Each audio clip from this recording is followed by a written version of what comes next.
بسم الله الرحمن الرحيم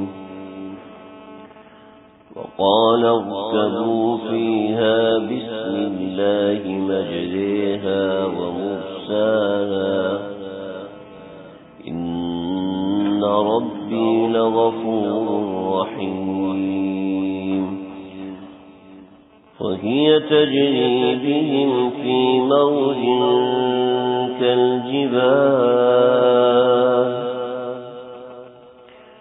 وهي تجري بهم في موج كالجبال ونادى نوح ابنه وكان في معزل يا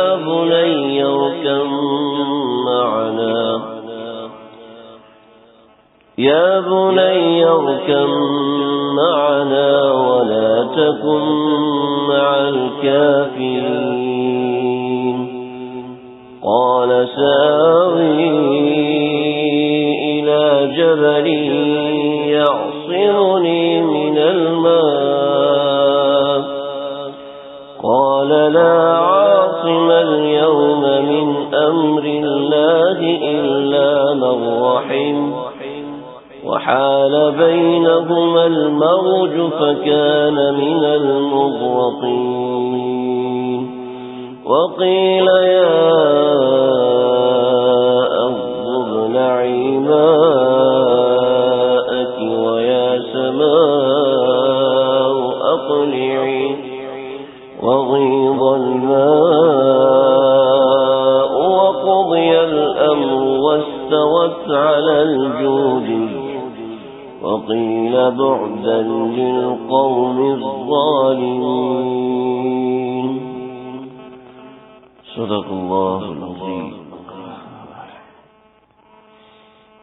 اول الرسل من بعث الى الخلق، پہلے نبی، پہلے رسول جو کہ خلقت کی طرف مبعوث کیے گئے وہ حضرت نوح علیہ الصلاۃ والسلام و تسلیمات ہیں. اللہ کی ایسی بزرگ شخصیت، اللہ کی ایسے بزرگ پیغمبر جن کو اولو العزم ہونے کا اعزاز حاصل تھا، جو اتنا روتے تھے کہ ان کی آنکھوں سے آنسو اتنے بہے کہ چہرے پہ آنسو کے نشان پڑ گئے. اللہ کے ایسے پیارے رسول، اللہ کے ایسے پیارے نبی، ہمیں ان کا ذکر مبارک یہ آج دوسرے درس میں کرنے کی سعادت نصیب ہو رہی ہے. اللہ ان کے ذکر کے صدقے ہمارا بیڑا پار لگا دے. بہت سی باتیں ابتدائی تعارف اور ابتدائی تبلیغ کا مرجع اور منبع میں نے عرض کر دیا.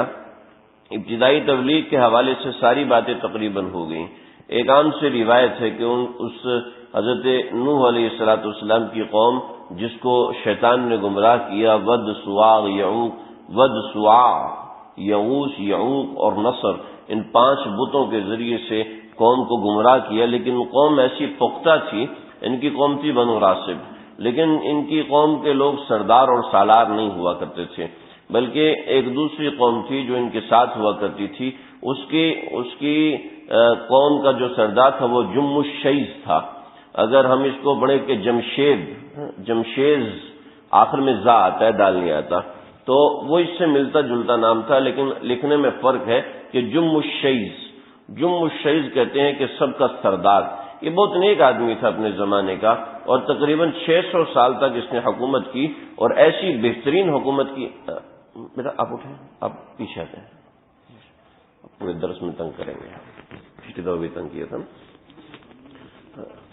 جم الشیز جو تھا وہ بڑا مضبوط بادشاہ تھا، اور اس کے مقابلے میں شیطان نے ابلیس کو مقرر کیا، شیطان نے جنات کو مقرر کیا، اور جنات بھی اس سے ہار گئے. اور ایسا ہارے کہ اس نے جنات کو نوکری پہ لگایا.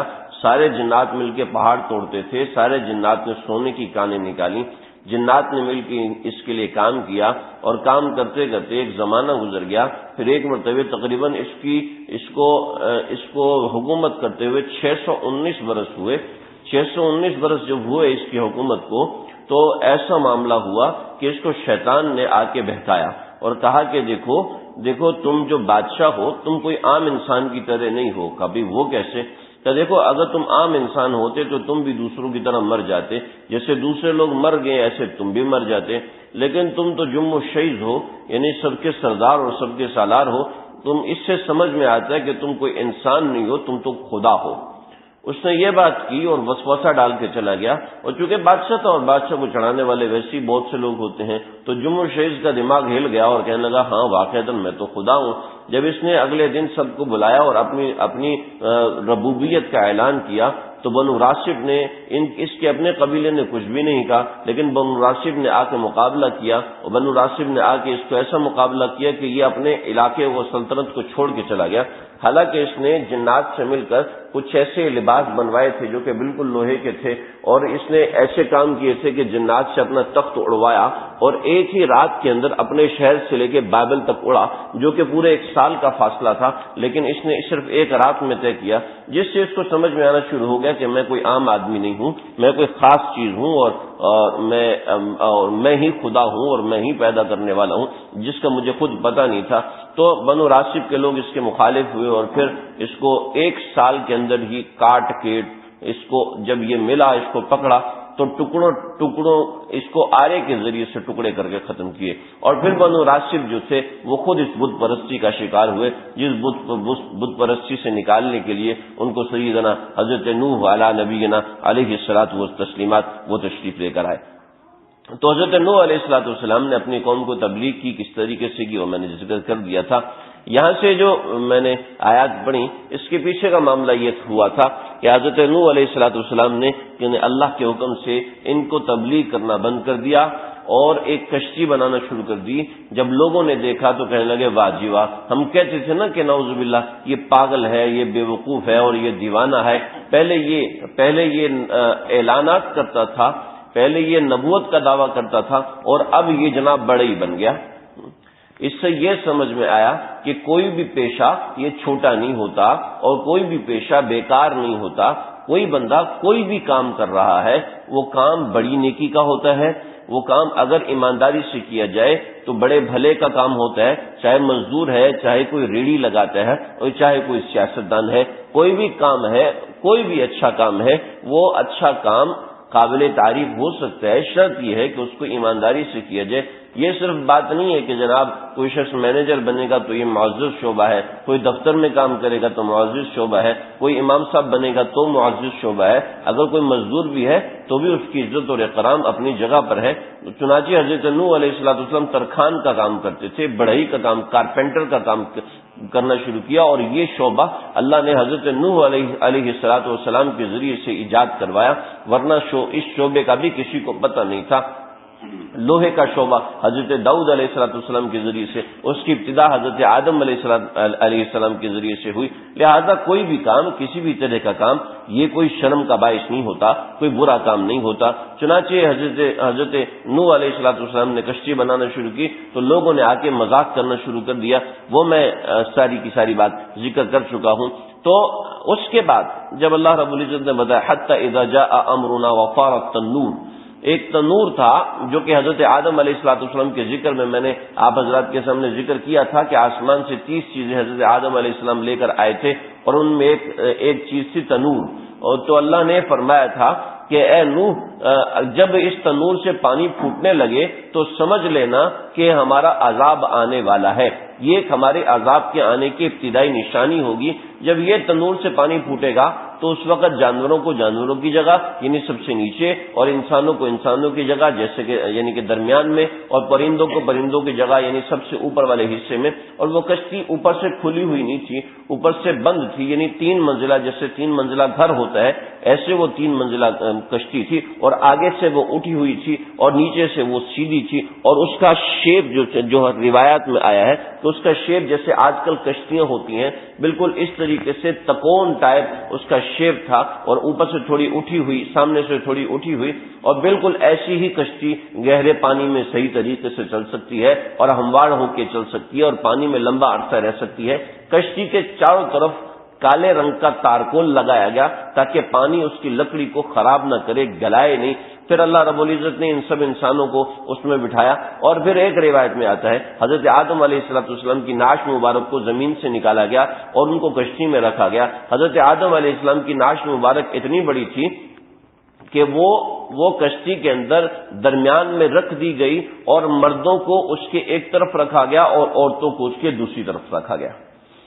تو اس طریقے سے درمیان میں پردہ حائل کر دیا گیا کہ مرد عورت سارے ایک جگہ پر نہیں تھے، کیونکہ ایک کشتی تو پورا ایک حال تھا، درمیان میں کمرے نہیں تھے۔ اس میں ایک روایت میں آتا ہے کہ حضرت نوح علیہ السلام کے بیٹے جو یافس تھے انہوں نے اپنی بیوی کو قریب بلا لیا تھا، جس سے حضرت نوح علیہ السلام بہت غصے اور ناراض ہوئے، ان کو بد دعا دی۔ جب ان کو بد دعا دی تو ان کا سارا رنگ کالا پڑ گیا، سارا رنگ کالا پڑا تو ان کے آگے جو نسلیں بنی وہ سوڈانی تھے، ان کے آگے نسلیں بنی وہ حبشی رہے، اور ان کے آگے جو نسلیں بنی وہ یاجوج اور ماجوج تھے۔ تو یہ حضرت نوح علیہ السلام نے ان کے حکم نہ ماننے کی وجہ سے جو بد دعا دی تھی اس کی وجہ سے ایسا ہوا۔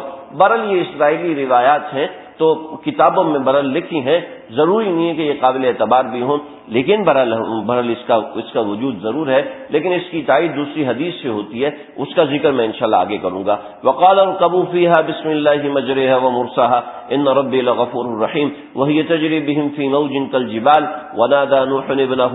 حضرت نوح علیہ السلام نے اپنے بیٹے کو پکارا۔ اللہ رب العزت نے جب کشتی میں بٹھانے کا حکم دیا تھا تو فرمایا تھا سب سے پہلے اپنے اہل خانہ کو بٹھاؤ۔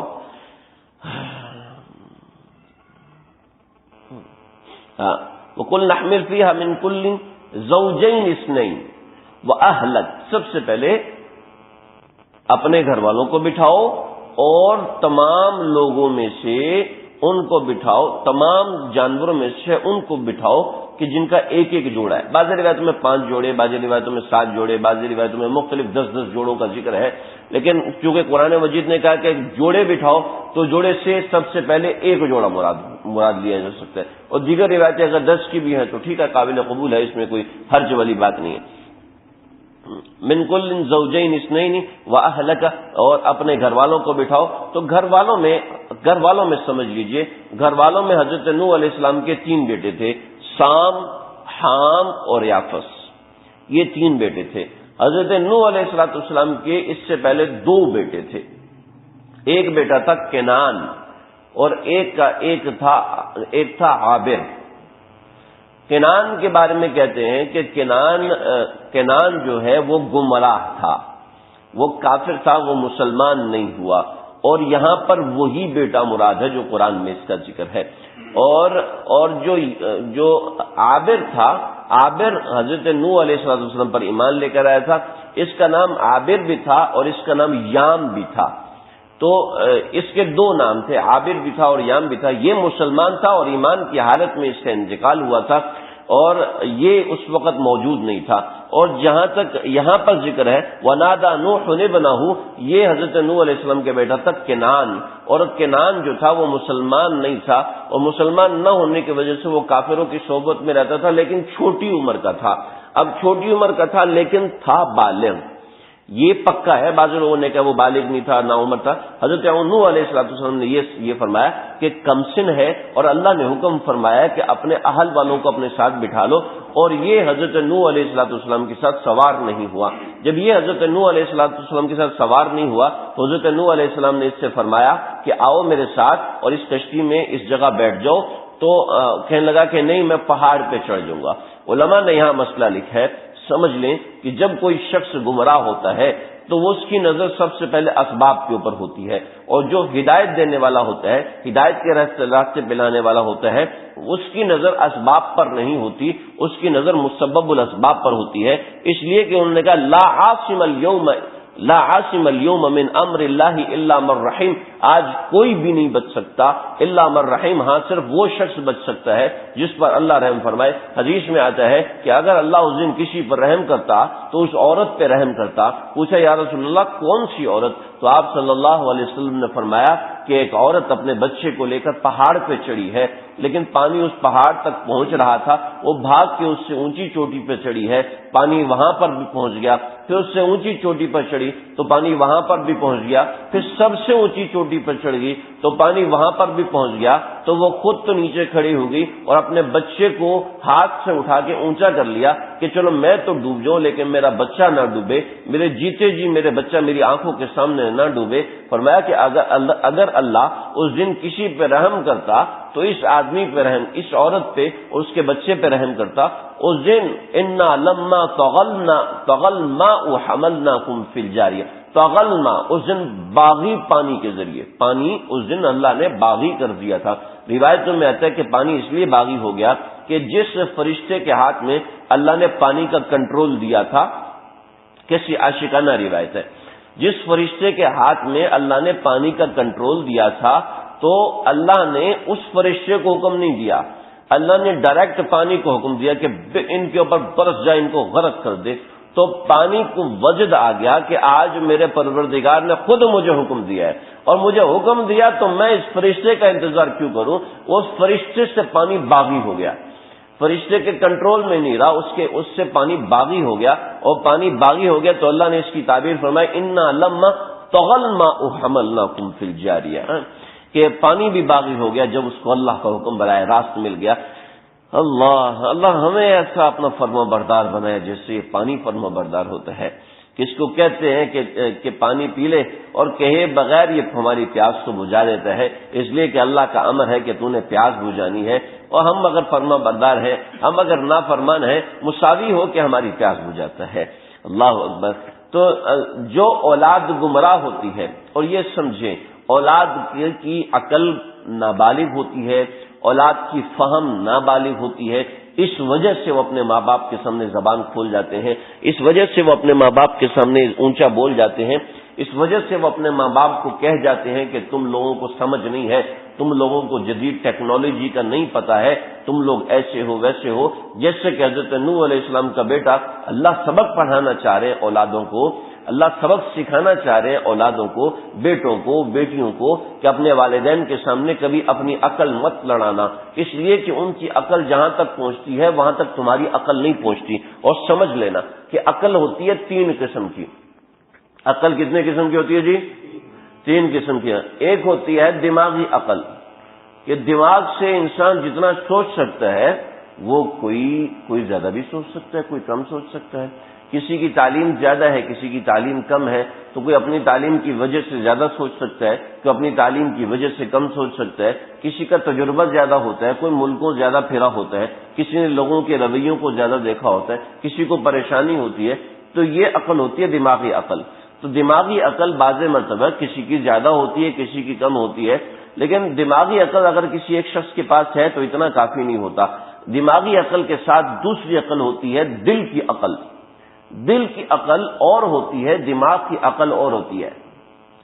ہاں جی، صبح ماں نے اٹھ کے شوہر کو ناشتہ بنا کے دینا ہے اور بچہ رو رہا ہے، اب عقل مندی کیا ہے؟ عقل مندی یہی ہے نا کہ ماں سو جائے۔ ہاں جی، دماغ کیا کہتا ہے بتاؤ؟ دماغ کیا کہتا ہے؟ دماغ کیا کہتا ہے؟ سو جاؤ۔ دل کیا کہتا ہے؟ مقصود صاحب آپ بتائیں، ماں کا دل کیا کہے گا؟ ماں نہیں، میں کہہ رہا ہوں رات کو بچہ رو رہا ہے تو صبح شوہر کو ناشتہ بنا کے دینا ہے، دماغ کہتا ہے رات کو سو جاؤ، صبح ناشتہ بنا کے دینا ہے نا؟ لیکن ماں کا دل کیا کہتا ہے؟ بچہ رو رہا ہے، اس کو ایسے چھوڑ دیں۔ کیوں جی؟ دیکھو کفار کے پاس یہ والی عقل نہیں رہی، کفار کے پاس یہ والی عقل ختم۔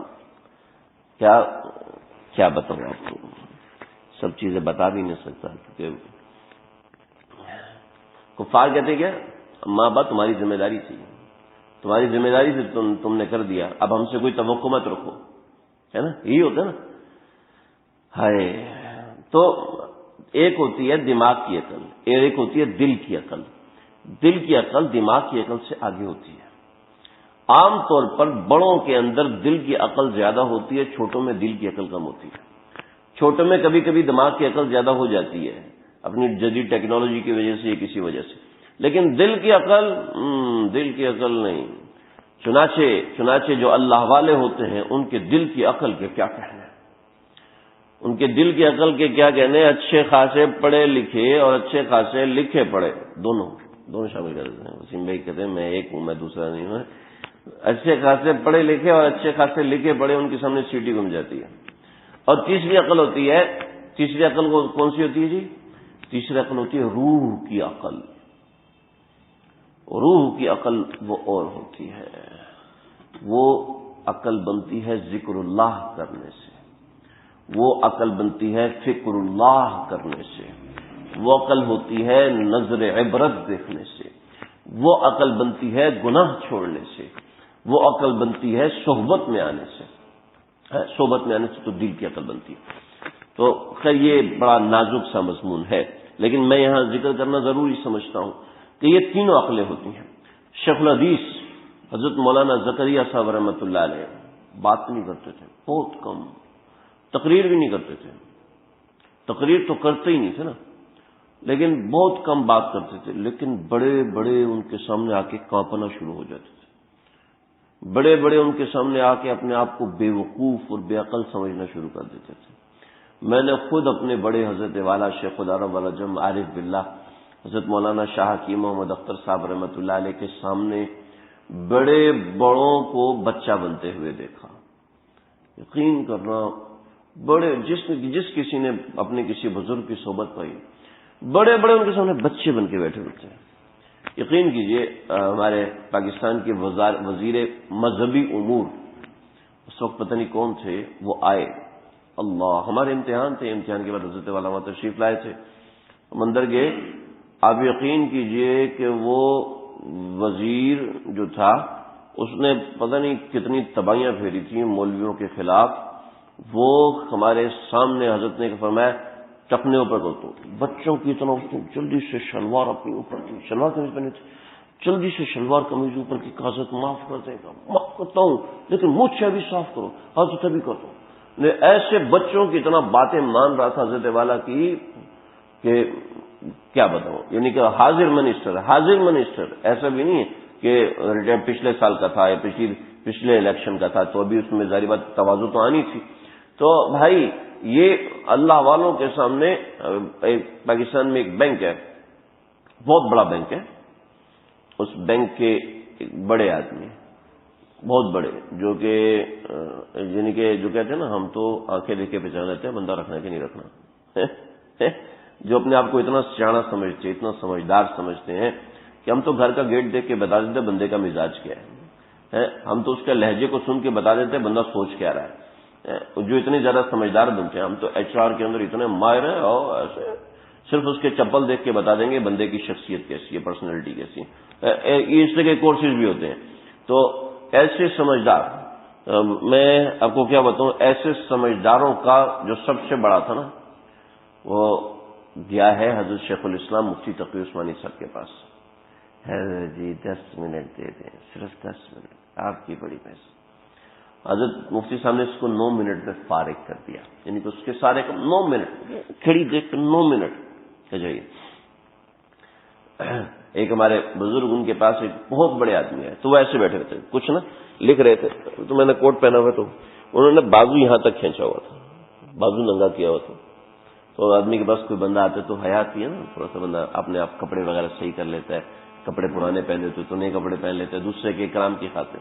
تو انہوں نے کیا کیا، انہوں نے اپنا یہ بازو بھی نیچے نہیں کیا، اسی سے لکھ کے، لیکن وہ جو شخص تھا ان کے سامنے بالکل بچہ بنا ہوا تھا۔ اور میں تو یہ آپ کو باتیں سنا رہا ہوں نا، آپ کسی اللہ والے کے پاس چلے جائیں، خود بخود اپنے آپ کو انسان چھوٹا تصور کرنے لگتا ہے۔ کیوں چھوٹا تصور کرنے لگتا ہے؟ جب اس کو محسوس ہوتا ہے کہ میری عقل تھوڑی ہے، جب اس کو محسوس ہوتا ہے کہ میں اس کا محتاج ہوں، اور محتاج انسان سب سے زیادہ عقلی طور پہ محتاج ہوتا ہے۔ ٹھیک، اللہ والوں کے پاس کوئی روٹی لینے جاتا ہے، کوئی مال لینے جاتا ہے، پیسے لینے جاتا ہے، اپنے آپ کو عقلی طور پہ محتاج سمجھتا ہے۔ جب عقلی طور پہ محتاج سمجھتا ہے تو اس کا مطلب ہے کہ ان کے پاس تینوں قسم کی عقل ہوتی ہے، ہمارے پاس ایک قسم کی عقل ہوتی ہے۔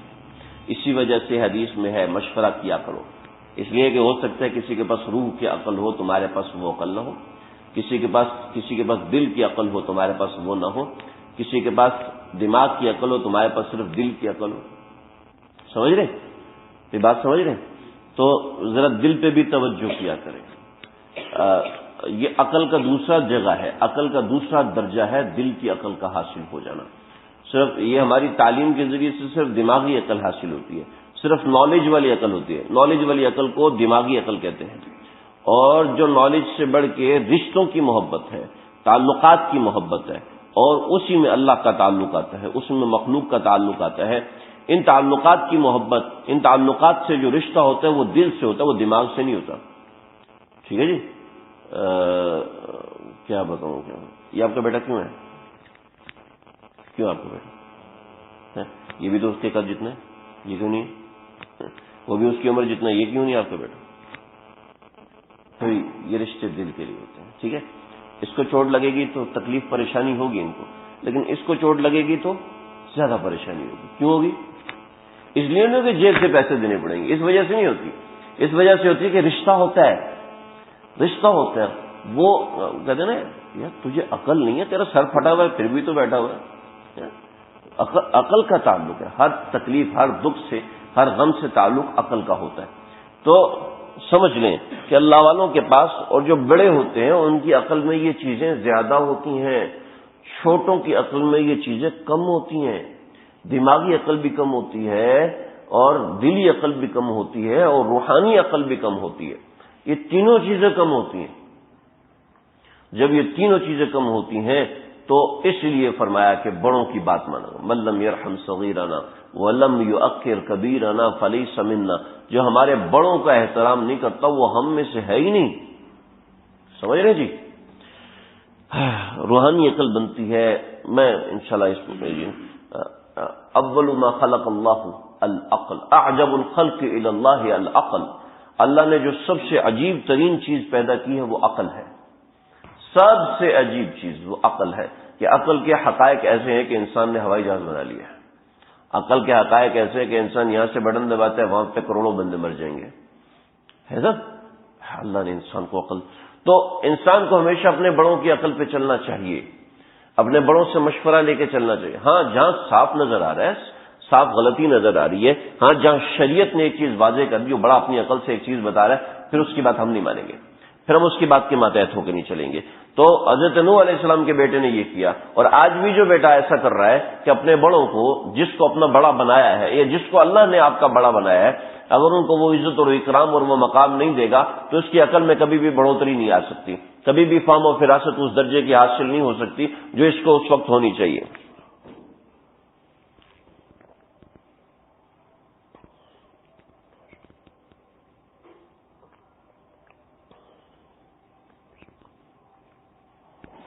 اعظم بھائی کا آ جانا بس کافی ہے، اتنی تکلیف میں بیچارے آتے ہیں، بس آپ آ جایا کریں، ہم آپ کو دیکھ لیا کریں، بس اتنا کافی ہے.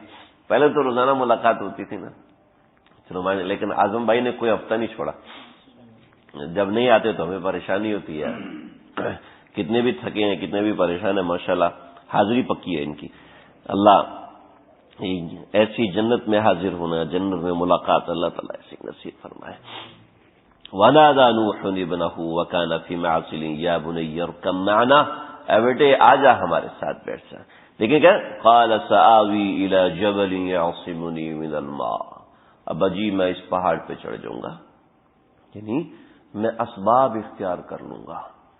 یعنی اسباب سے زیادہ بڑوں کی حکم پہ نظر ہونی چاہیے، بڑوں کی خوشنودی پر نظر ہونی چاہیے. اور جب یہ بات ہو ہی رہی تھی تو حال بینہم الموج فکان من المغرقین، تو ان کے درمیان ایک موج حائل ہو گئی اور وہ غرق ہونے والوں میں سے ہو گیا.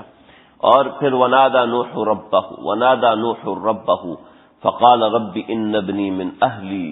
اے میرے پروردگار، آپ نے وعدہ کیا تھا، آپ نے کیا وعدہ کیا تھا؟ آپ نے وعدہ کیا تھا وَقُلْ نَحْمِلْ فِيهَا مِنْ كُلٍّ زَوْجَيْنِ اثْنَيْنِ وَأَهْلَكَ. ہاں اللہ آپ نے وعدہ کیا تھا، کیا وعدہ کیا تھا؟ کہ سارے لوگوں میں سے، سارے جانوروں میں سے ایک جوڑا، اور وہ اہلک اپنے گھر والوں کو بٹھاؤ. اور وَإِنَّ ابْنِي مِنْ أَهْلِي، کہاں گیا؟ وَإِنَّ ابْنِي مِنْ أَهْلِي، کہ میرا بیٹا تو میرے گھر والوں میں سے ہے. وَإِنَّ وَعْدَكَ الْحَقُّ، اور تیرا وعدہ بھی سچ ہے. وَأَنْتَ أَحْكَمُ الْحَاكِمِينَ، اور تیرا فیصلہ بھی سب سے بڑا ہوتا ہے. یعنی حضرت نوح علیہ السلام نے کیا، اللہ دیکھو کیسی دعا ہے، اللہ اس میں مطالبہ بھی ہے، مطالبہ بھی ہے، حکم کا تذکرہ بھی ہے، اور سامنے والے کی کبریائی بھی، ڈر بھی ہے، خوف بھی ہے، امید بھی ہے۔ ایک جملے کے اندر ساری چیزیں سمو دی۔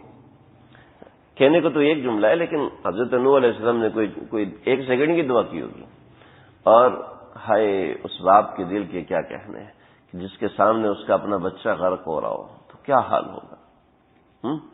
جن کو 900 سال سمجھا سمجھا سمجھا سمجھا کے بڈھا ہو گیا ہے، 950 سال سمجھایا۔ ارے کسی دیوار کے ساتھ بھی انسان بیٹھا رہے نا تو اس دیوار سے محبت ہو جاتی ہے، کسی کرسی پہ بیٹھ جائے نا اس کرسی سے انسان کو محبت ہو جاتی ہے۔ اگر اسی پہ بیٹھا رہے، اللہ کے نبی صلی اللہ علیہ وسلم ایک اونٹ کے ایک کھجور کے ستون سے ٹیک لگا کے خطبہ دیا کرتے تھے۔ جب ایک خاتون نے لکڑی کا ممبر بنا کے دیا تو وہ ستون چیخیں مار کے رونے لگا، حتیٰ کہ فضمہ رسول اللہ، یہاں تک کہ اللہ کے نبی نے اس کو گلے سے لگایا۔ بس جیسے بچہ کلکاریاں مارتا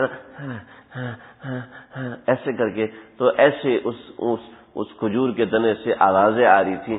فرمایا کہ اگر میں اسے گلے سے نہ لگاتا، لو ما فعلہ، اگر میں ایسے نہ کرتا تو کیا ہوتا، تو یہ قیامت تک یہ ایسے ہی روتا رہتا۔ محبت ہو جاتی ہے ساتھ رہنے سے، محبت ہو جاتی ہے ایک جگہ سے، محبت ہو جاتی ہے ایک مقام سے، محبت ہو جاتی ہے۔ تو بھائی حضرت نوح علیہ السلام کا دل کیسے کٹ رہا ہوگا۔ پھر ان کا اپنا بیٹا جب سامنے غرق ہوا، اوہ ہو، تو اس کے ساتھ جس سے بات کر رہے ہیں، جس کے اوپر ساری زندگی لگا دی، اس سے چھوٹا سا مطالبہ بھی نہیں کیا، بلکہ کیا کہا، ان ابنی من اہلی، میرا بیٹا میرے گھر والوں میں سے ہے، وَإِنَّ وَعْدَكَ الْحَقُّ، آپ کا وعدہ بھی سچا ہے، وَأَنْتَ أَحْكَمُ الْحَاكِمِينَ، اور آپ سب سے بڑے حاکم ہیں، اور آپ نے یہ فیصلہ کیا کہ میرا بیٹا میرے سامنے غرق ہو گیا۔ قال یا نوح انہ لیس من اہلک، کہا نہیں وہ تیرے گھر والوں میں سے نہیں۔ سمجھ لے، اگر کسی کی اولاد کافر ہو جاتی ہے، اگر کسی کے ماں باپ کافر ہیں تو اب اس کے ماں باپ نہیں ہیں۔ اگر کسی کی اولاد کافر ہو جاتی ہے تو وہ اب اس کی اولاد نہیں ہے، فاسق ہو جاتی ہے، اس سے کوئی مسئلہ نہیں ہے۔ لیکن اولاد کافر ہو جاتی ہے، قادیانی ہو جاتی ہے، دہریہ بن جاتی ہے، ہندو بن جاتی ہے، عیسائی بن جاتی، اب یہ اس کی اولاد نہیں ہے۔ اب جب اس کی اولاد نہیں ہے، جب اس کی صرف کہتے میں نے تمہیں آگ کیا، آگ کرنے سے کوئی آگ نہیں ہوتا، میں نے تمہیں وراثت سے محروم کر دیا، محروم کرنے سے کوئی محروم نہیں ہوتا، ایسے کوئی محروم نہیں ہوتا وراثت سے۔ تو انہ لیس من اہلک، ایمان بدل جائے تو اہل سے نکل گیا، اب والد نہیں رہا، اب چچا نہیں رہا، اب ماموں نہیں رہا، اب بیٹا نہیں رہا، اب بیوی نہیں رہی۔ جی اگر کافر ہو گیا تو معاملہ ختم، رشتہ ختم۔ اگر کافر ہو گیا، اگر کافر ہو گئی تو رشتہ ختم، اب رشتہ باقی نہیں، اب تو طلاق کی بھی ضرورت نہیں ہے۔ اگر میاں بیوی میں سے کوئی ایک کافر ہو جاتا ہے تو رشتہ ہی ختم ہو جاتا ہے۔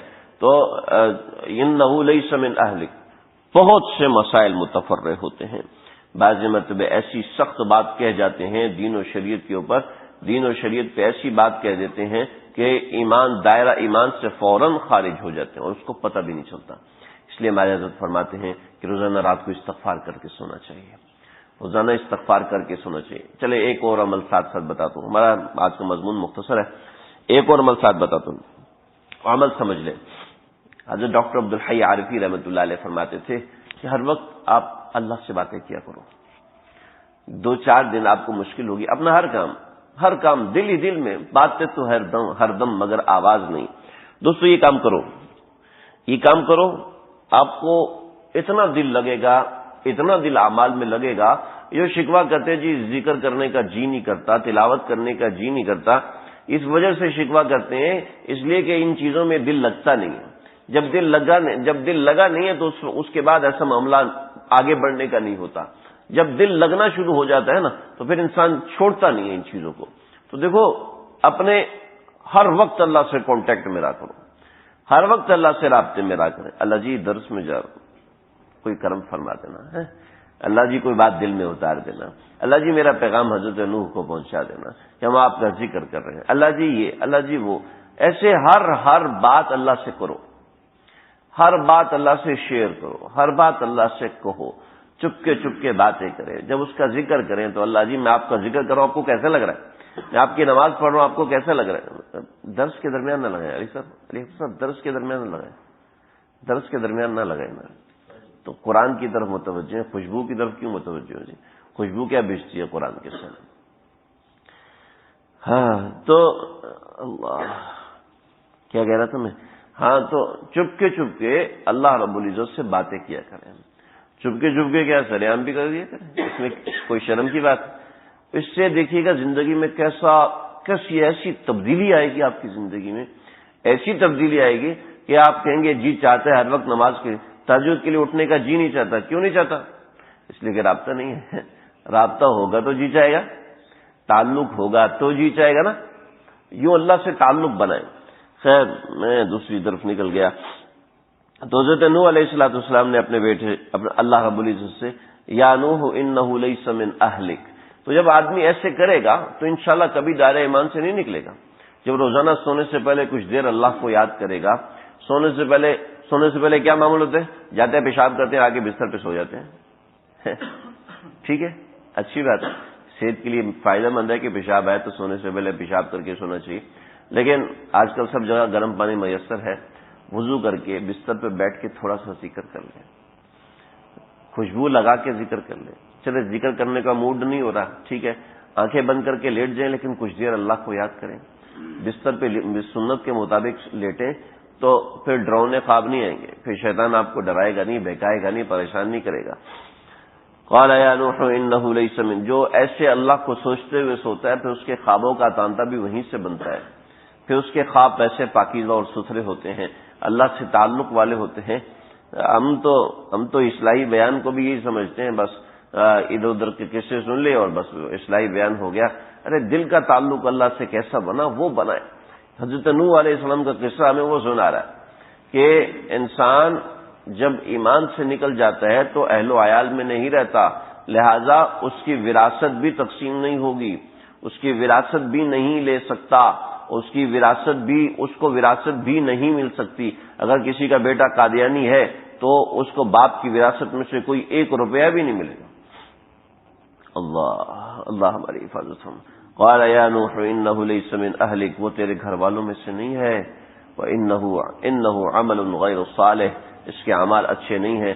فلا تسألنی ما لیس لک بہ علم، اور مجھ سے ایسی چیز کا سوال نہ کر جس کا تجھے پتہ نہیں ہے. انی اعظک ان تکون من الجاہلین، میں تجھے بچاتا ہوں کہ تو جاہلین میں سے ہو جا. نبی کریم صلی اللہ علیہ وسلم نے فرمایا کہ حضرت نوح علیہ السلام سے جب سارے کے سارے لوگ قیامت کے دن کہیں گے کہ اے نوح آپ اللہ کے اولو العزم پیغمبر ہیں، آپ اللہ سے دعا کیجئے، تو حضرت نوح علیہ السلام اس قیامت کے دن فرمائیں گے میں نے اللہ سے دعا کر لی تھی جو کہ مجھے نہیں کرنی چاہیے تھی، اس لیے مجھے حیا آتی ہے کہ میں اللہ سے گزارش کروں، کہ اللہ سے دعا کروں کہ اس دن میری نہیں سنی جائے گی، لہذا تم جاؤ تو ابراہیم علیہ السلام کے پاس جاؤ.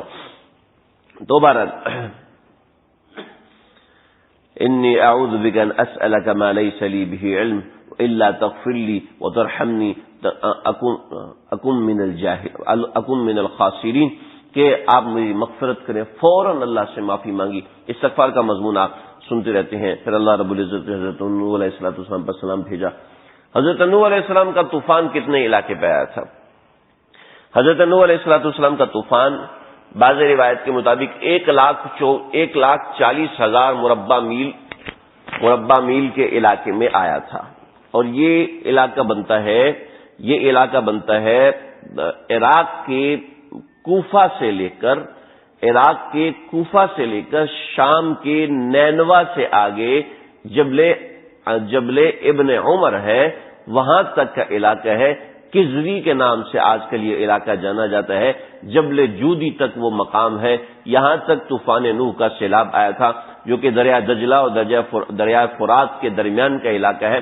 لمبائی اس کی یہ ہے اور چوڑائی دجلہ اور فرات کی چوڑائی ہے کہ اتنے علاقوں میں طوفان آیا تھا. اور اس کی دلیل یہ دی جاتی ہے کہ ان علاقوں میں جب تحقیق کی گئی تو تقریباً 2.5 میٹر نیچے کے علاقے میں وہ مٹی تھی جو کہ پانی کی تہ میں بنتی ہے، جیسے کہ دریاؤں کی تہ میں خاص مٹی ہوتی ہے، ویسی مٹی ان علاقوں میں ہے، ویسی مٹی کسی اور علاقے میں نہیں ہے۔ یہ ان کی ایک دلیل ہے۔ اور دوسرے لوگ کہتے ہیں نہیں جی، ساری زمین پر حضرت نوح کا طوفان آیا تھا، اور وہ اس کی وجہ کیا ہے؟ کہتے اس کی دلیل یہ ہے کہ دنیا کے بہت سے پہاڑ ہیں، ہمالیہ کی چوٹیاں ہیں، ان چوٹیوں پر بہت مرتبے کہیں سمندری گھوڑے کا ڈھانچہ پڑا ہوا ہے، کہیں ویل مچھلی کا ڈھانچہ پڑا ہوا ہے، کہیں اتنی بڑی بڑی مچھلیوں سمندری مخلوقات کا ڈھانچہ پڑا ہوا ہے، کئی سمندری پودے ان پہاڑوں پہ اگے ہوئے ہیں۔ کیسے اگے؟ یقیناً کسی وقت میں یہاں پر کوئی ایسا سیلاب اور طوفان آیا تھا کہ یہ پورا علاقہ سمندر کی زد میں تھا، تو وہ جانور جو کہ سمندر کے اندر ہوتے ہیں جب پانی ہٹا تو وہ یہیں پر قرار پکڑے تھے اور وہ مر گئے پانی نہ ہونے کی وجہ سے۔ تو خیر دونوں باتیں اپنی جگہ صحیح ہو سکتی ہیں۔ تو بات یہ ہے کہ حضرت نوح علیہ السلام کے زمانے میں جتنے لوگ تھے وہ سارے اسی علاقے میں تھے، تو سارے اسی علاقے میں جب تھے تو دونوں باتیں ہی صحیح ہو سکتی ہیں کہ اس علاقے میں بھی طوفان آیا اور پوری زمین پر طوفان آیا، دونوں باتیں صحیح کی جا سکتی ہیں۔ لیکن جمہور یہی کہتے ہیں کہ پورا صرف یہ علاقہ ہے، وہاں پر جو جانور آئے وہ کسی اور ذریعے سے بھی آ سکتے ہیں، اور یقینی طور پر نہیں کہا جا سکتا کہ وہ ڈھانچے انہی جانوروں کے تھے، سمندری جانوروں کے تھے، وہ کسی اور مخلوقات کے بھی ہو سکتے ہیں، جیسے کہ انسان کی آمد سے پہلے زمین پر اور بہت سی مخلوقات تھیں، جیسے کہ ڈائناسور تھے اور ایسے اور بھی بہت سے جانور تھے جو انسان کی آمد سے پہلے زمین پر آباد تھے اور جنات کے ساتھ آباد تھے، تو کچھ ان کے ڈھانچے موجود تھے جو زمین پر، تو ہو سکتا ہے یہ ان کی چیزیں ہوں، تو اس نوعیت کی باتیں برحال کہی جا سکتی ہیں۔ تو اس پورے علاقے میں حضرت نوح کا طوفان آیا۔ لیکن آگے جو تاریخی روایات ہیں، تاریخی روایت میں ہمارے اطلس القرآن کے نام سے مختلف کتابیں چھپتی ہیں، جو سب سے معروف کتاب ہے اس کے اندر یہ ذکر ہے کہ CNN نے سن 2001 میں یا سن 2000 میں وہ کتاب نہیں لایا، سن 2001 میں CNN نے ایک رپورٹ شائع کی جس میں انہوں نے یہ بتایا کہ ایک فوجی تھا جس نے کچھ تختیاں خریدی ہوئی تھیں اور کچھ نایاب تختیاں ارارات کے علاقے کی تھیں، اور ارارات کے علاقے کی تختیوں میں کچھ وہاں کی زبان میں لکھا ہوا تھا، اور یہ بتایا تھا کہ اس علاقے میں ایک بہت بڑا طوفان آیا تھا جو کہ کافی عرصے تک رہا، اور پھر اللہ کے برگزیدہ پیغمبر کے ساتھ کچھ لوگ بچ گئے، باقی سارے کے سارے مارے گئے۔ یہ ساری کہانی اس تختی پر بھی درج ہے جو کہ آج وہاں پر محفوظ بھی ہے، غالباً انہوں نے مقام بھی لکھا ہے کہ وہ تختی کسی مقام پر محفوظ بھی ہے۔ تو یہ سن 2000 کے اندر یہ تحقیق شائع ہوئی تھی۔ تو بہرحال یہ اس کے آثار بھی دونوں صورتوں میں ہے کہ پوری زمین پر آیا ہے یا اس علاقے میں آیا ہے۔ جمہور کا مسلک یہی ہے کہ صرف اتنے سے علاقے میں آیا ہے جہاں پر یہ ساری کی ساری قوم آباد تھی کہ انسانیت کو صف ہستی سے مٹا دیا گیا۔ تو یہ حضرت نوح علیہ السلام کا طوفان بعض روایتوں کے مطابق 150 دن، بعض روایتوں کے مطابق 168 دن، اور بعض روایتوں کے مطابق حضرت نوح علیہ السلام کا طوفان جو جاری رہا تھا وہ 10 مہینے رہا، اور 10 مہینے کے بعد حضرت نوح علیہ السلام کی کشتی جبل جودی کے اوپر آ کے ٹک گئی، وَاسْتَوَتْ عَلَى الْجُودِ، جودی پہاڑ کے اوپر، کوہ ارارات اس کو جبل جودی کہتے ہیں۔ اب مسئلہ یہ ہے کہ ہمارے جو تحقیق کار ہیں وہ یہ کہتے ہیں کہ جناب کوہ ارارات کوئی الگ ہے اور جبل جودی الگ ہے، وہ اس لیے کہ عیسائیوں کی تورات میں لکھا ہے کہ کشتی کوہ ارارات پہ آ کے رکی، اور قرآن میں لکھا ہے کہ وَاسْتَوَتْ عَلَى الْجُودِ، وہ جودی پہ آ کے رکی۔ تو اب مسئلہ یہ ہے کہ آپ یہ کہیں کہ وہ لوگ K2 پہ جا رہے ہیں اور کہیں کہ وہ لوگ کوہ قراقرم پہ جا رہے ہیں، کوہ قراقرم پہ جا رہے ہیں، کہ نہیں جھوٹ بول رہے ہیں، میں تو K2 پہ جا رہا ہوں، میں تو نعمان کے گھر جا رہا ہوں، یار میں تو دوسری منزل پہ جا رہا ہوں۔ مطلب یہ کہ یہاں تو ایک ہی بات ہے نا، دوسری منزل بھی نعمان کا گھر ہے اور نعمان کے گھر وہ بھی یہی ہے، سمجھ رہے ہیں نا میری بات؟ تو ارارات اس علاقے کا نام ہے جس جگہ وہ پہاڑ ہے، اور جودی اس چوٹی کا نام ہے. تو دونوں ایک ہی بات ہے، دونوں کوئی الگ بات نہیں. کہتے کوہ ارارات کوئی پتہ نہیں میلوں کے فاصلے پر یا کئی کلومیٹر کے فاصلے، ایسا کچھ بھی نہیں، غلط ہے. اور کوہ ارارات یعنی جبل جودی کے اوپر سائنسدانوں نے ایسی کشتی دریافت کر لی ہے، اور وہ کافی برف کے اندر دبی ہوئی ہے، اور اس کے اوپر جو بھی تحقیقات ہیں میں نے وہ تحقیقات پڑھی نہیں ہیں، لیکن بہرحال وہ اس کشتی کا وجود آج بھی ہے. اور اللہ رب العزت نے قرآن مجید میں اعلان کیا ہے کہ ہم اس کو آگے آنے والی نسلوں کے لیے یہ ایک نمونہ بنائیں گے، نشانی بنائیں گے. چنانچہ آج وہ نشانی بن کے سامنے آ رہی ہے، حضرت نوح علیہ الصلوۃ والسلام کی کشتی. اور اس کی جو تحقیقات کی جا رہی ہیں وہ ساری کی ساری تحقیقات بعین ہی وہی ہے جو کہ قرآن کے نظریے کے مطابق، قرآن کے بتانے کے مطابق، کہ قرآن نے بتایا کہ وہ تختوں اور کیلوں کی بنی ہوئی ہے. اور جتنے اس کے سیمپلز ان کو ملے ہیں، جو آثار قدیمہ کے ماہرین کو جتنے بھی سیمپل ملے وہ سارے لکڑی اور کیلوں کے ہیں، جو کہ حضرت نوح علیہ الصلوۃ والسلام نے بنائی تھی. اور حضرت نوح علیہ الصلوۃ والسلام کی کشتی کا اسی طریقے سے ذکر کیا. حضرت نوح علیہ الصلوۃ والسلام 10 مہینے کے بعد جب کشتی جودی پہاڑ کے اوپر آ کے رک گئی اور پانی نیچے، وقیل یا ارض ابلعی ماءکی ویا سماء اقلعی، یہ قرآن کی افصح ترین آیت ہے اور بڑی خوبصورت آیت ہے. خیر ہم اس کا ذکر نہیں کر رہے، آگے بڑھتے ہیں. حضرت نوح علیہ الصلوۃ والسلام نے ایک کوے کو بھیجا کہ جاؤ اور دیکھ کر آؤ. چنانچہ کوا گیا اور کوے نے جا کے کسی مردے پہ بیٹھ کے اس کی لاش کو کھانا شروع کر دیا. 1 ہفتے تک تو کوا آیا نہیں، تو پھر دوسرے کوے کو بھیجا تو دوسرے کوے نے یہ حرکت کرنا شروع کر دی، وہ کسی مردہ کی لاش پہ بیٹھا. چنانچہ حضرت نوح علیہ السلام نے اس کو بد دعا دی تو وہ انسانوں سے دور بھاگتا ہے. اور پھر حضرت نوح علیہ الصلوۃ والسلام نے ایک کبوتر کو حکم دیا کہ جاؤ تم دیکھ کے آؤ. تو کبوتر گیا اور کبوتر نے جا کے ایک زیتون کے کچھ پتے توڑے اور زمین پہ جا کے بیٹھا اور مٹی کو پاؤں پہ لگایا اور اڑ کے حضرت نوح علیہ الصلوۃ والسلام کے پاس واپس آیا. چنانچہ حضرت نوح علیہ السلام کو پتہ چلا کہ جی ہاں باہر خشکی ہو چکی ہے، کیونکہ کشتی اندر سے بند تھی تو باہر خشکی ہو چکی ہے، اب ہمیں باہر جانا چاہیے. چنانچہ حضرت نوح علیہ السلام نے کبوتر کو دعا دی تو کبوتر پہلے بالکل سفید ہوتا تھا، پھر اس کی گردن پہ ایک چمکیلا سا ہار پیدا ہو گیا. روایت میں آتا ہے کہ حضرت نوح علیہ السلام کی دعا کے بعد اس کی گردن میں ایک چمک پیدا ہوگی.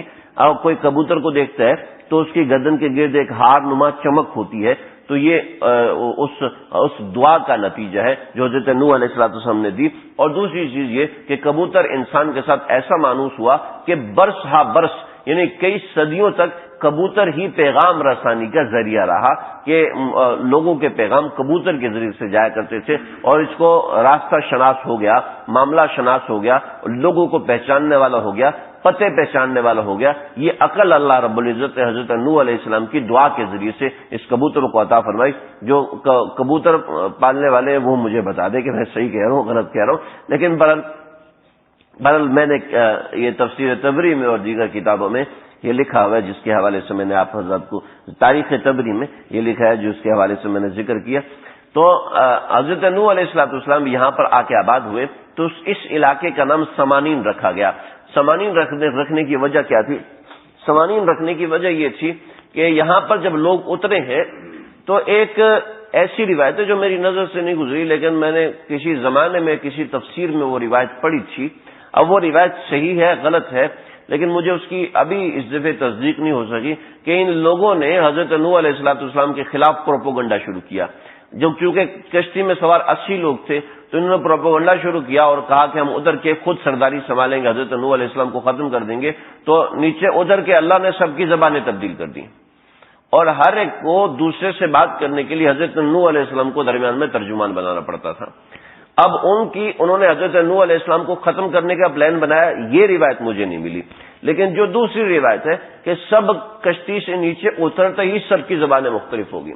میاں کی زبان الگ ہے، شوہر کی زبان الگ ہے، میاں کی زبان الگ ہے، بیوی کی زبان الگ ہے.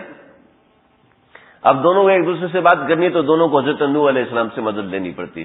اور حضرت نوح علیہ السلام وہ 80 کی 80 زبانیں جانتے تھے تو وہ علاقہ بن گیا سمانین، یعنی 80 زبانوں والا وہ علاقہ. ان میں عربی زبان بھی تھی اور دیگر اور بہت سی زبانیں بھی تھیں.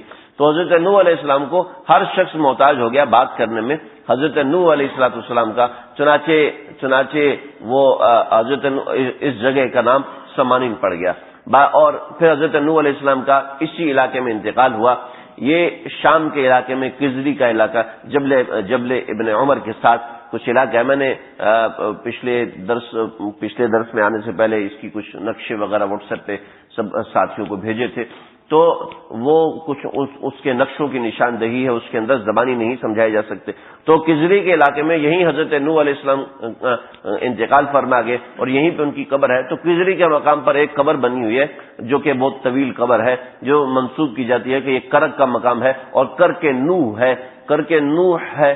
اور بعض حضرات نے توثیق کی ہے کہ یہی حضرت نوح علیہ السلام کی قبر ہے، اور بعضوں نے کہا کہ نہیں، یہاں پر نہیں بلکہ آذربائیجان افغانستان کا علاقہ ہے، وہاں پر ایک بڑی طویل سی قبر ہے، اور وہ بھی منسوب کیا جاتا ہے کہ یہ قبر حضرت نوح علیہ نبینا علیہ الصلوۃ والتسلیمات کی ہے.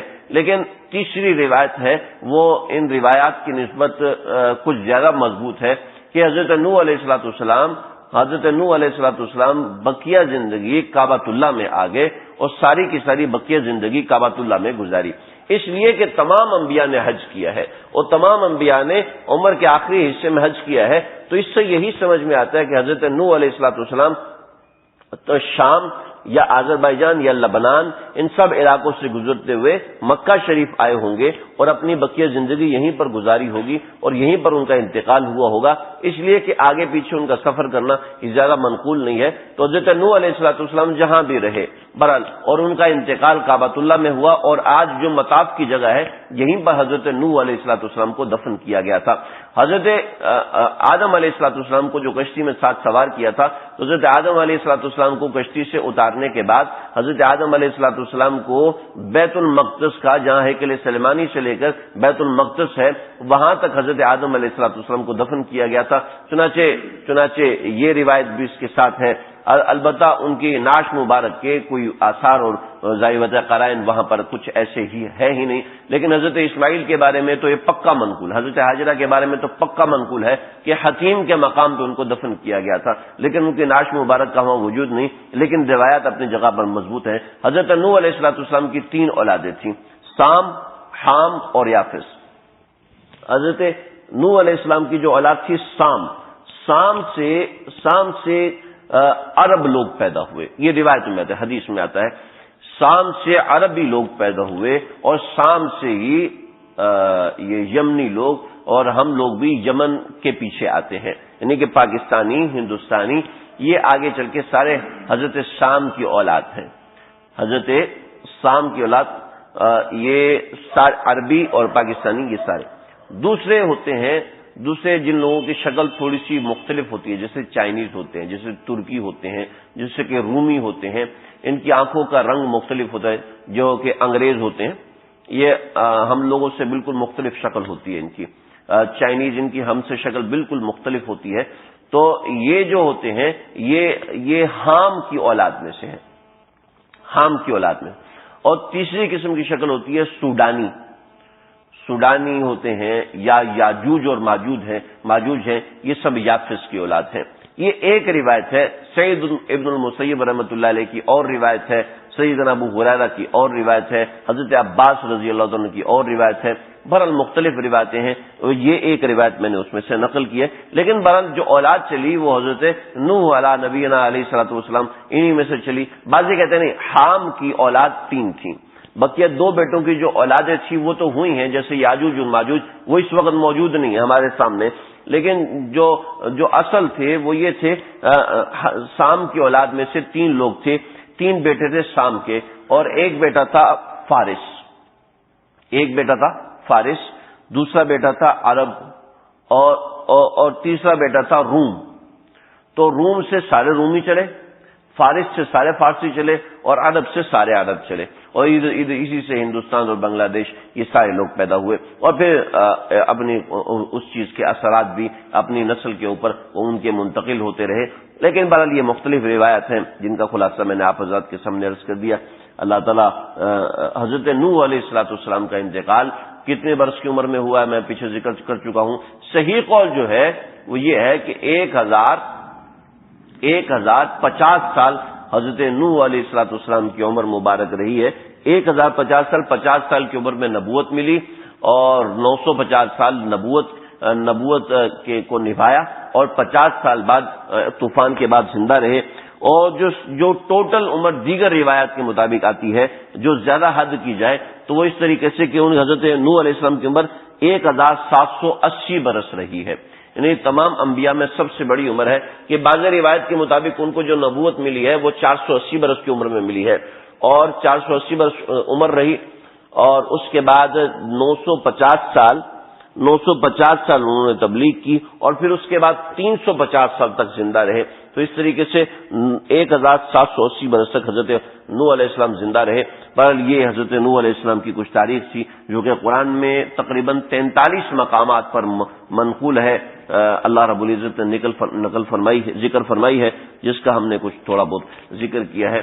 اللہ تعالی ہمیں اس مبارک تذکرے کی برکت عطا فرمائے، ہمارے جملہ مقاصد حسنہ اس مبارک تذکرے کی برکت سے پورا فرمائے، ہمیں انبیاء کے نقش قدم پہ چلنے کی توفیق عطا فرمائے۔ حضرت نوح علیہ السلام کی جو اولو العزمی تھی، اولو العزمی کے اندر ہمیں کچھ حصہ عطا فرمائے۔ حضرت نوح علیہ السلام کی اولو العزمی سے ہمیں فیض حاصل کرنے کی توفیق عطا فرمائے۔ ہم اس فیض کو حاصل کر سکتے ہیں اللہ سے دعا مانگ کے، کچھ مراقبہ کر کے، کچھ اللہ کے حضور گڑا کے، تو اللہ رب العزت اس تذکرے کو، اس مبارک تذکرے کو قبول فرمائے، انبیاء کو ہمارے نمونہ درس اور نمونہ سبق بنائے۔ وآخر دعوانا الحمدللہ رب العالمین۔ بسم اللہ الرحمن الرحیم۔ الحمدللہ رب العالمین والصلاة والسلام علی اشرف الانبیاء واکرم الانبیاء واشرف الانبیاء والمرسلین۔ ربنا تقبل منا انك انت السميع العليم وتب علينا انك انت التواب الرحیم۔ اللہ اپنے ان پیاروں کے مبارک تذکرے کو قبول فرما لیجیے، اس پیارے تذکرے کو قبول فرمائیے۔ اے اللہ اس پیارے کے تذکرے کے سبب ہمیں بھی اپنا پیارا بنا دیجیے، بولنے والے کو، سننے والوں کو اپنا پیارا بنا دیجیے، جو جہاں کہیں بھی سن رہے ہیں اے اللہ اس مبارک تذکرے کے سبب ان کو اپنا بنا لیجیے۔ اے اللہ ان تک یہ پیغام پہنچا دیجیے کہ آپ ہی کی اولاد آج بیٹھ کے آپ کا ذکر کر رہی ہے۔ قرآن میں تو سارے ذکر کرتے ہیں، آج ہم نے اپنی زبان میں ان کا ذکر کیا ہے۔ اے اللہ ان تک یہ ہمارا پیغام پہنچا دیجیے، ان تک ہمارا سلام پہنچا دیجیے، ان کے اوپر کروڑوں سلامتیاں نازل فرمائیے، اور ان کروڑوں سلامتیوں کے سبب اللہ ہمیں بھی کچھ اپنی رحمت خاصہ سے مقام خاصہ عطا فرمائیے، تجلیات خاصہ عطا فرمائیے، اپنے تعلق کی دولت عطا فرمائیے، اپنے تعلق کی بھی عطا فرمائیے۔ جیسے انبیاء دوسروں کے لیے باعث سبق بنے ہیں، جیسے انبیاء دوسروں کے لیے نمونہ ہدایت بنے ہیں، ہمیں بھی اس میں سے حصہ عطا فرمائیے۔ اللہ ہمیں بھی اس میں سے حصہ عطا فرمائیے، یہاں آنے والوں میں سے کسی ایک کو بھی محروم نہ فرمائیے۔ ہمارے بیٹھنے میں اخلاص کو شامل کر دیجیے، ہمارے جمع ہونے میں اخلاص کو شامل کر دیجیے۔ کوئی بڑا بننے کی نیت نہ ہو، کوئی دلچسپ باتیں سننے کی نیت نہ ہو، محض تیرے پیاروں کا ذکر کرنے کی نیت ہو، محض تیرے ذکر سے دل کو منور کرنے کی نیت ہو۔ اے اللہ ہمارے بیٹھنے کو، جمع ہونے کو قبول فرمائیے۔ اللہ جی جن لوگوں نے دعاؤں کا کہا ہے اللہ سب کی دعائیں قبول فرما لیجیے، سب کے جملہ مقاصد حسنہ پورے فرما دیجیے، سب کے جملہ مقاصد حسنہ پورے فرما دیجیے۔ اے اللہ اے اللہ اے اللہ بیماروں کو شفا کلی عطا فرمائیے، جو جہاں کہیں بیمار ہیں، گھروں میں ہیں، ہسپتالوں میں ہیں، اے اللہ سب کو شفا کاملہ عاجلہ مستمر عطا فرمائیے۔